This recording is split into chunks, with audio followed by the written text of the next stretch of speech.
Hello and welcome to Fit This Week. I'm Eugene Nova. So glad to have you with us. It's been a year now since we've heard these words.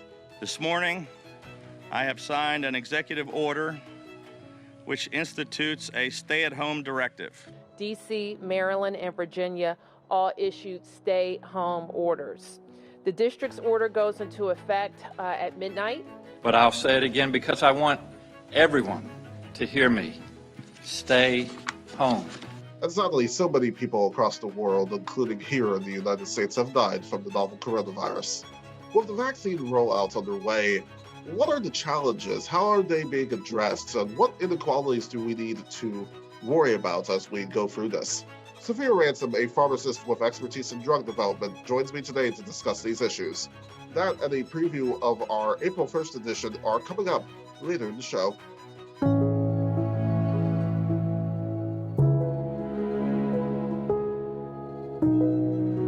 But first, they say everything is bigger in Texas, right? Yeah, everything is bigger in Texas. Unless you're Senator Ted Cruz or Governor Greg Abbott, in which brain cells are apparently not among that saying. Earlier this month, Governor Abbott lifted the mask mandate in the Lone Star State. The governor declared that it was time to open Texas 100%. You can do whatever the hell you want. Except here's the problem. We're still in a global pandemic, and we're still going to be in this for a while longer. That's even with the news that there will be enough vaccine for all Americans by May, according to President Joe Biden. Now, remember that it is the supply of the vaccine. The distribution in the arms by that time, more likely than not, that ain't going to happen. And you would think at a time in which Texans were freezing thanks in no small part to underinvestment in infrastructure, that maybe, just maybe, the governor would hold back on the idea of reopening. Apparently not. But hey, since Texas has reopened, maybe Senator Cruz and that mullet of his can now stay for more than 5 minutes at spring break destinations again, huh? Now, in all seriousness, I have to tell you, this past year plus really, of this pandemic has been something that has completely and utterly upended lives, around our world. This is a defining moment for our world, something that is going to be talked about for years and years and years to come, long after, quite candidly, you and I leave this earth. And what has been unfortunate, I have to say, is that there are some people that just don't get it. They do not glimpse the big picture. They don't really understand what is going on. There are also people who clearly do not know what the word novel means in describing the coronavirus. Over a year later, some people may choose to play Russian roulette with their lives when it comes to the coronavirus. That's their prerogative. And that's certainly my prerogative as the host of this program to say that these people that continue to do that are just, to put it nicely, absolute imbeciles. Oh, remember these people? If I get corona, I get corona. At the end of the day, I'm not going to let it stop me from partying. It's really messing up with my spring break. We having day parties all day. It's my birthday, St. Patrick's Day. Turn up. So we're just hanging out with them and trying to get drunk before everything closes. God. Oh, Lord have mercy on these people. Anyway, the only gambling that I like to do is at the casino after the pandemic is over, that is. Or right now, during March Madness.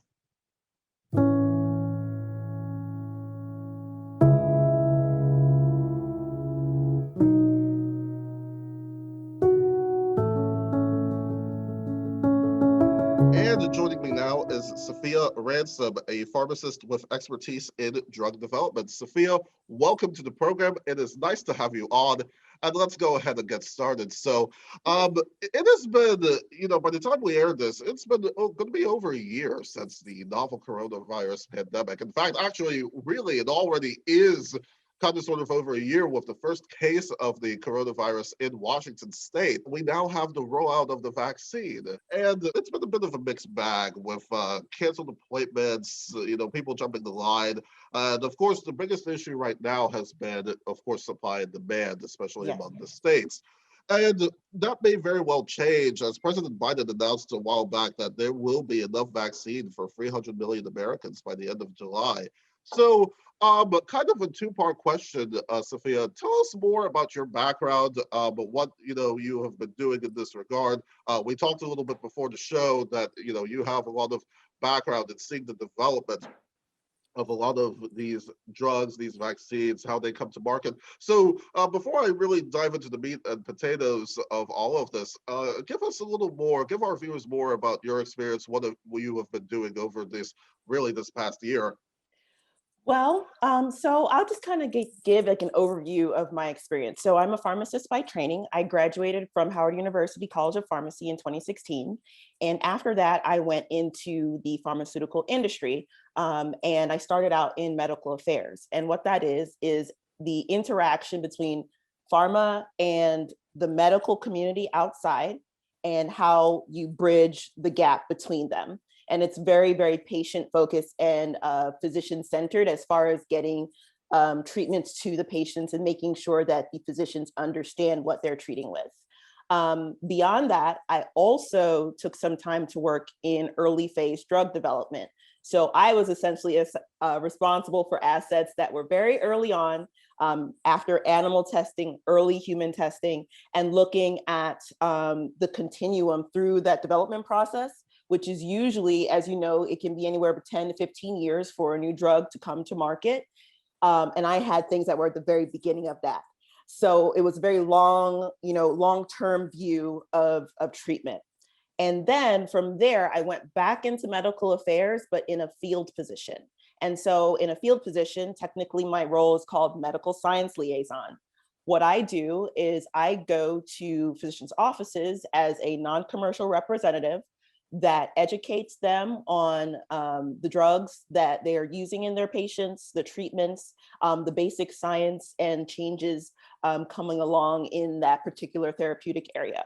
So my therapeutic area of expertise is immunology specifically, but immunology touches on a lot of different areas because it's essentially how our immune systems work and how we can harness that to fight disease. That is a really interesting background, Safiya, that you've got, and being on the ground and seeing all of this, because it's been fascinating how fast this vaccine, between the Pfizer vaccine, the Moderna vaccine, and there's others that are certainly on the way and coming online. Mm-hmm. From what you've been able to see, how has this distribution, with the speed of this development, and now this being now in the arms of some of the public, including how do you think that has been going? Including yourself, of course. How has that been going? And how was, if you don't mind, illuminating for our viewers, how has that been for you at this point? So it's been, of course, it's quite fractured, considering that our previous federal administration, they wanted to tout the existence of the vaccine, but not necessarily ensure that it was going to get to people. So what we're really dealing right now is the logistics of it all. And, every state has its own way of doing things. And in some states, it'll come down to individual cities and counties. So you'll have people from state to state who are going to have completely different experiences. So I'll speak to my experience so far in Maryland, and specifically in Prince George's County, because in Prince George's County, it's different from Montgomery, from Howard, from Baltimore City. So each county's health department is responsible for coordinating their vaccine rollout. And right now in Prince George's County Health Department is running mass vaccination clinics and using an online system to get it to people. The online system, it's up and down. People are having different experiences with it. I'm getting a lot of my information on this specifically is because I'm working as a volunteer at one of the mass vaccination clinics, really just filling the syringes with the vaccine itself. And one of my colleagues there at the vaccination clinic told me about something that they dealt with, I think was about Wednesday of this week, where the system essentially went down and people were not able to sign up. And then some people were able to, and some of the people were getting text messages confirming their sign up, but no other specifics. In one case, they got text. Some people got text messages saying they needed to wait in their car for an hour because of there was a backup, and that message that went out, the people inside running the vaccination clinic didn't know that had been sent out. So they had people that were still waiting to get vaccines when their line was, winding down. Everyone's saying, oh, like we're getting through. And then next thing you know, there's all these people outside. So that technological, logistical component is something that needs to be dealt with. My hope would have been that the state use its resources to build a common system that whatever county you live in, you're going to get a similar experience, because we know about the disparities from county to county, depending on the tax base, depending on that, can Montgomery County have the same thing that Anne Arundel does? Will PG have a similar thing to, Baltimore County? How does the money and how does all that factor into that? And it's hard to say. My even bigger wish would have been that the distribution of the vaccine was being handled from a complete end-to-end basis, from the federal government down to the state, city, county levels.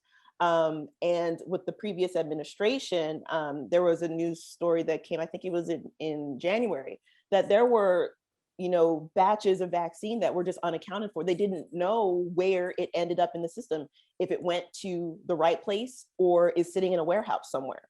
When Biden came in, they said that they really had nothing to work with.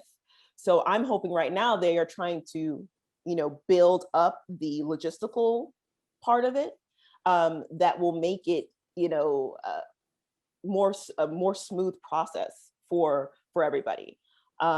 So that, I think a lot of it's really logistical in nature.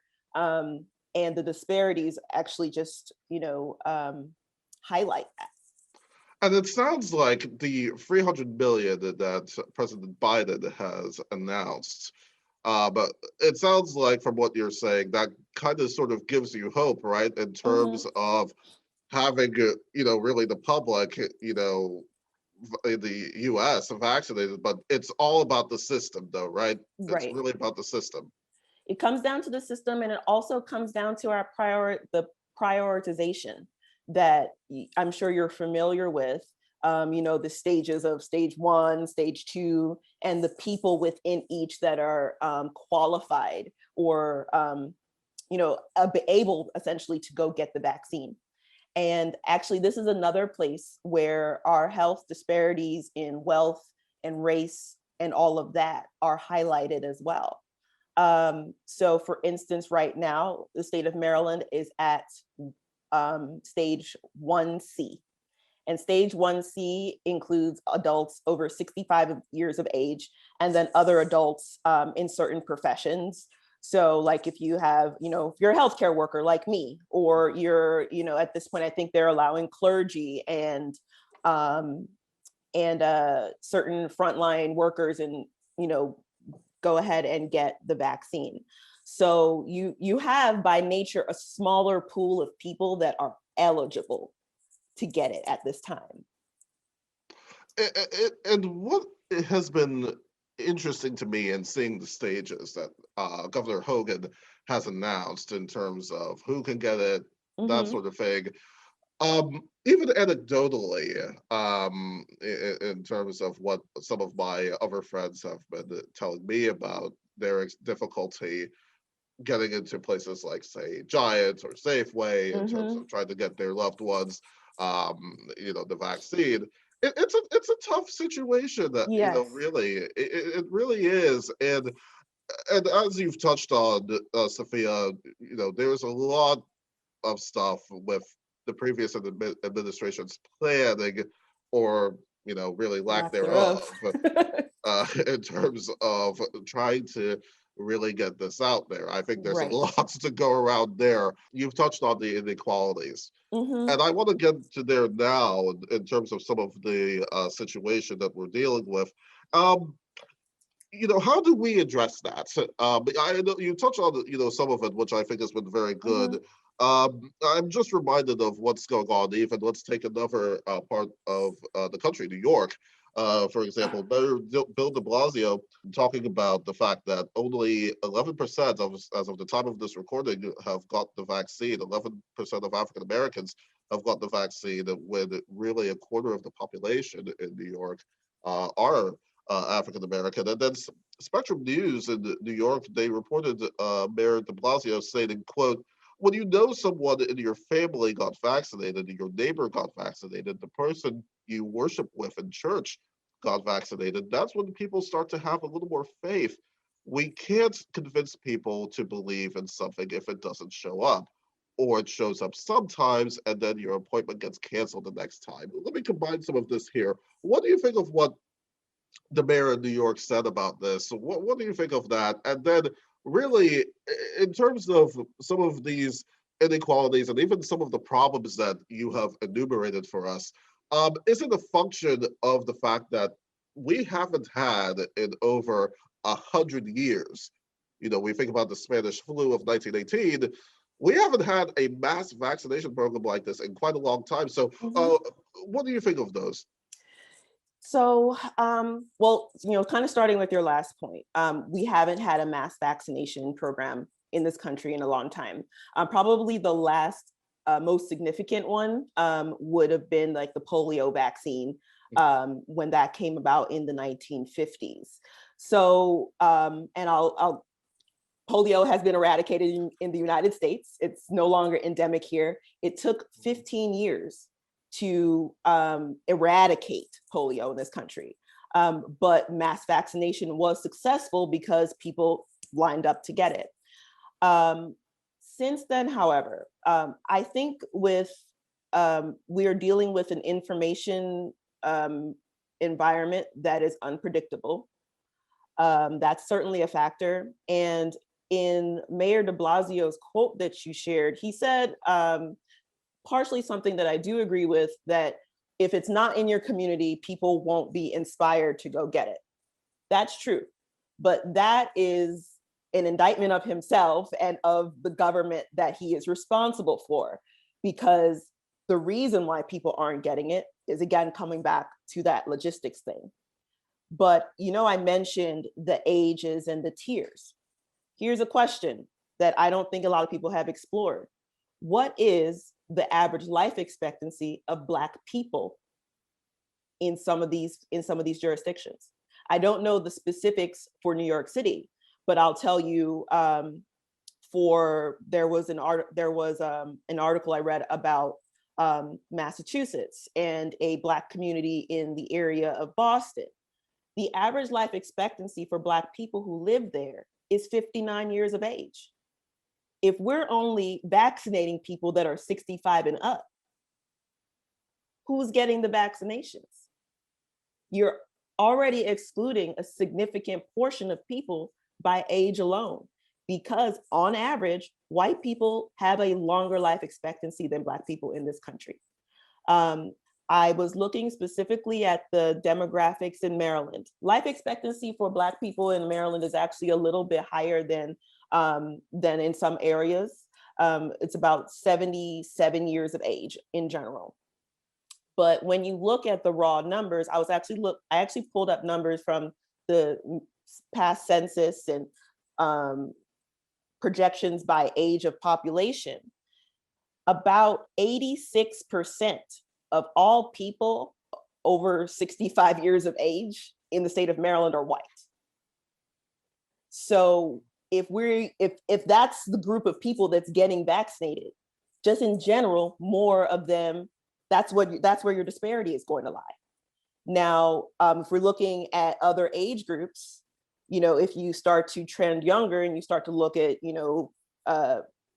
persons that are over the age of, or between the age of like 18 and 59 or something like that, it shifts. And I believe, once we start moving down that age tier, there will be more Black people that are eligible to be vaccinated. But, Prince George's County's vaccination rate sits right now about somewhere below 4%, but a lot of our population is currently ineligible to get vaccinated. And that is, again, when you look at these numbers and all that, it's quite jarring. And we know that Prince George's County is, really, Prince George's County is, as you said earlier in the program, it's a very different, demographic base, mostly African Americans, and also one of the richest, by the way, counties with a Black populace, in the US. And then, again, the dynamics between, say, Baltimore City, Baltimore County, Howard, and all of that, it's all very different. And one of the tough things, there's more, maybe I shouldn't say more comorbidities, but there are stuff that does concern the Black community, the hypertension, the strokes, diabetes, everything else. Exactly. How can we ensure, and then also the other thing too, that is also worth mentioning is that, of course, the Tuskegee experiment, which of course has a lot of African Americans also concerned about this vaccine as well. How do we address a lot of that, especially in really the community? You'll get that answer and a lot more from our conversation with Safiya Ransome in the April 29th edition of Fit to Speak. And one other note I want to make, our interview was taped before President Biden's recent announcement of the availability of vaccines for all Americans in May, as I mentioned earlier on this program. Additionally, Maryland Governor Larry Hogan announced further details on the expansion of the vaccine rollout in the state. As of March 23rd, the state entered Phase 2A, in which those 60 years of age and over became eligible for the vaccine. On March 30th, the state will enter Phase 2B, in which those 16 and over with underlying medical conditions will be eligible. On April 13th, those 55 and over and essential workers of any age will be eligible. And on April 27th, the general public 16 years and over will be eligible. We'll be talking more about these developments and the implications in future editions of this program. Now, while you wait for the second part of our interview with Safiya, next week, April 1st, on our Vimeo page, we will feature the final part of our interview with UMBC Media and Communication Studies major, Misago Agora. Here's a sneak peek. So for those people who are saying online school is not viable because of the degree or, because, it's not what we grew up on, newsflash, life has changed. We're in the 21st century. Everything is wireless. And we are in the future. The kids who are coming up from 2000, 2010 they don't know what life is prior to cell phones and such. Having to only use calculator, not even being allowed to use a calculator for tests and stuff, to now, SAT is just abolished. Everything is just, transitioning. And I think we just need as humans to adapt, because if we don't adapt, we don't survive. To quote Darwin, it is survival of the fittest, it's natural selection. You'll only be able to catch this on our Vimeo page, vimeo.com/CSE Media. And I'll assure you that this is not an April Fool's joke, so be sure to tune in. In the meantime, be sure to follow us on all of our social media accounts for more information, including all of the bonus content that you'll see from today's show. And don't forget to subscribe and ring the bell on our YouTube channel so that you're the first to see our videos. And until next time, I'm Eugene Oba, and remember, we will not be silenced.